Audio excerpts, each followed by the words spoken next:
Assalamu alaikum. Previously, we talked about function of endothelium as selective permeability barrier. If you haven't watched, I would highly recommend you should take a look at the end of the video. Endothelium has another very important function, acting as non-thrombogenic barrier.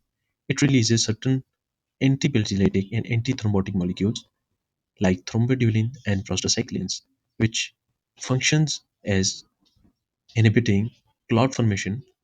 Let's have a look in a little more detail. The illustration shown here is the endothelium, and this is the damaged endothelium due to injury or trauma. The damaged endothelium sparks a local inflammatory response. If it wasn't for endothelium antiplateletic activity, clots would have formed and dislodged in the vessels, as shown here. That could cause ischemia of a particular organ that leads to infarction. Due to decrease in oxygen metabolism, energy, and buildup of free oxygen radicals that causes death of the cells of particular organ.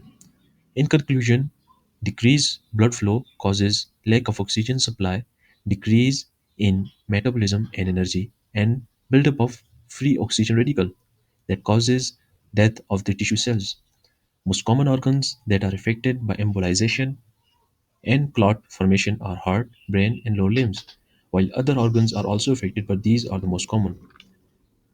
The most common effects of embolization are MCI, myocardial infarction, stroke, pulmonary embolism, disseminated intravascular coagulation, and deep vein thrombosis.